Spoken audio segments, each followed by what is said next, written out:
What's up YouTube, Saf here on Super Saf TV, and in this video I'm going to be comparing the specs of the Samsung Galaxy S4 to the Samsung Galaxy S3. Now the S3 was the most popular Android smartphone of 2012. There's been a lot of excitement about the S4, and a question I've been asking myself is it worth me upgrading from my S3 to the S4? And I'm sure that's a question that a lot of people out there will be thinking about as well.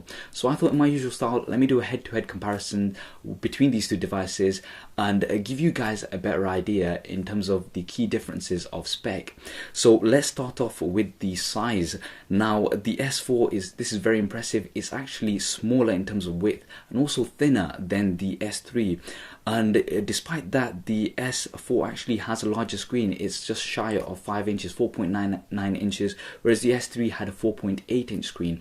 So they've really decreased the size of the bevel around the device of the S4, and they've got a larger screen in the same amount of space. So I know there's a lot of people who thought the S3 was slightly big, and after we heard about the fact that it's going to have a 5-inch screen from rumors, we thought it's going to be a bigger device, but no, they've actually maintained that same size, which is very impressive.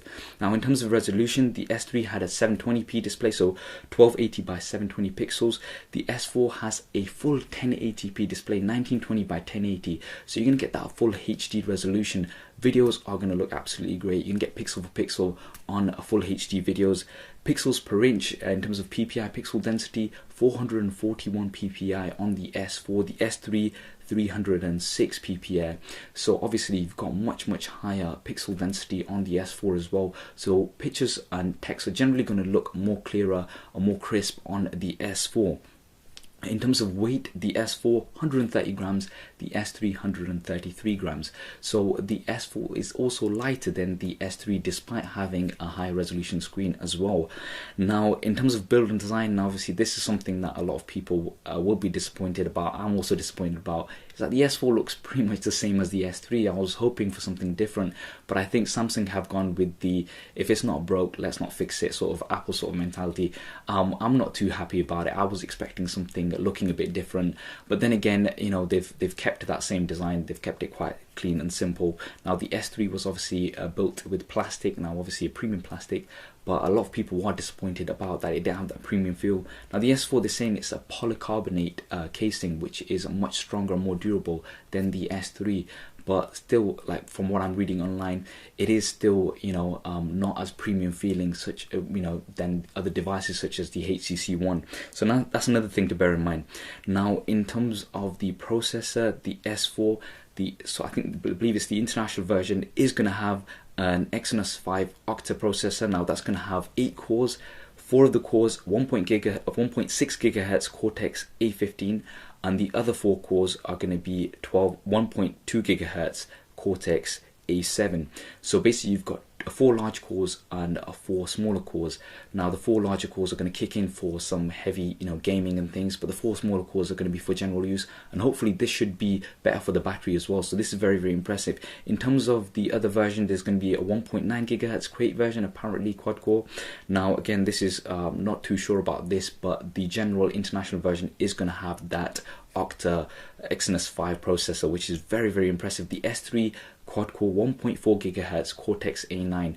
Now this obviously is going to be a key advantage of the S4. It's going to be much faster. Obviously benchmarks will tell us exactly how fast, but you've got those 8 cores on there, which is very impressive. In terms of internal memory, both the S3 and the S4 have the 16, 32 and 64 gigabyte variants. In terms of expandable memory, now this is something that the Samsung devices have, which a lot of the other devices don't have, is up to 64 gigabytes expandable storage with micro SD, which is again very impressive. RAM, the S4 has 2 gigabytes of RAM as standard. The S3 had 1 gigabyte of RAM for the international version, and there also was a 2 gigabyte version as well, but the S4 will have 2 gigabytes across the board. Camera, now the S4, the 13 megapixel camera.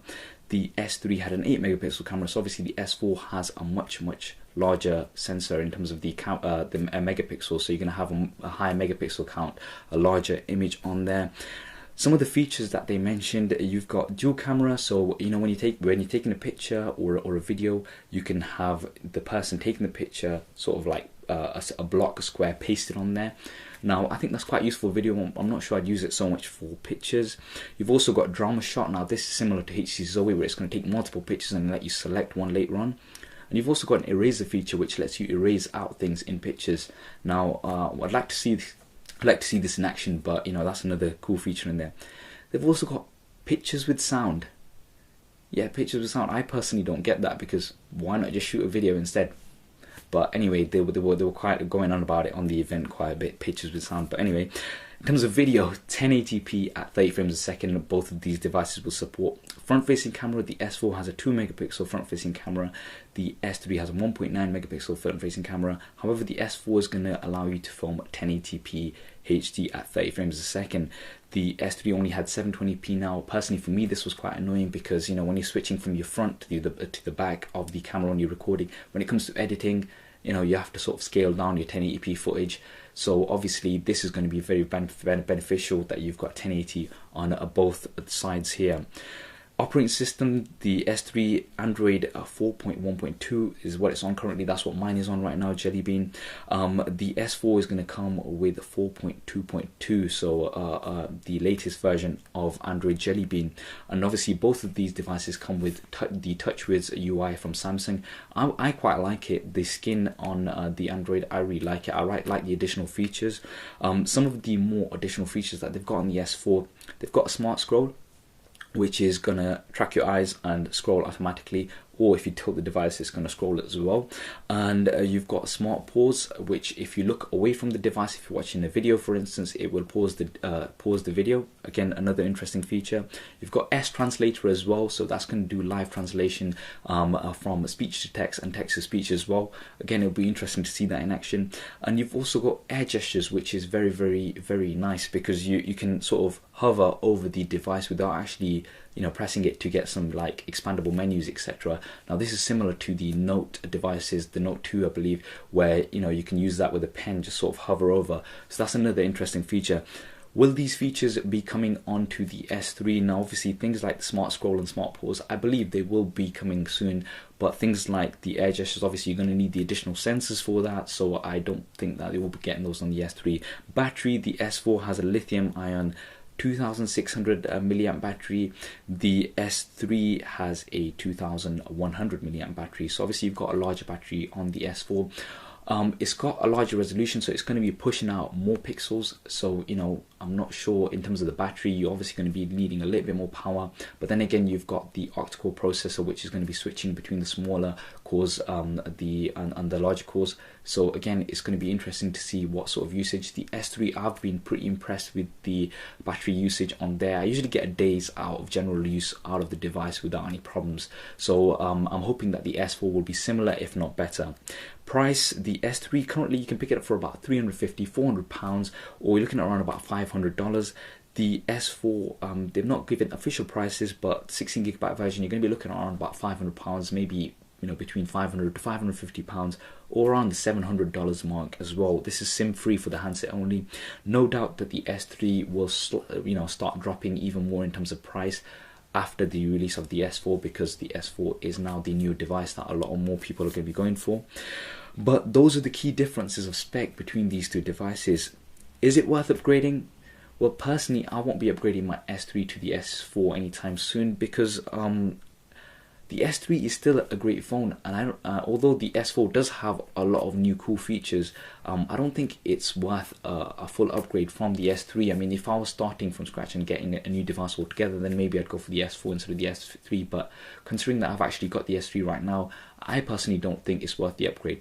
That's what I think anyway. What do you think? Would you go for the S4 if you've got the S3? And what do you think of the S4 in general? Do drop me a comment below and let me know your thoughts. And you know, obviously, if we do get the handset through, in our usual style, we'll have a full hands-on review. I hope you enjoyed this video and found it useful. If you did, please do hit that thumbs up button. It really does help me out. And why not subscribe to this channel? I've got plenty more videos coming up on here. Thank you for watching. This is Saf on Super Saf TV, and I'll see you next time.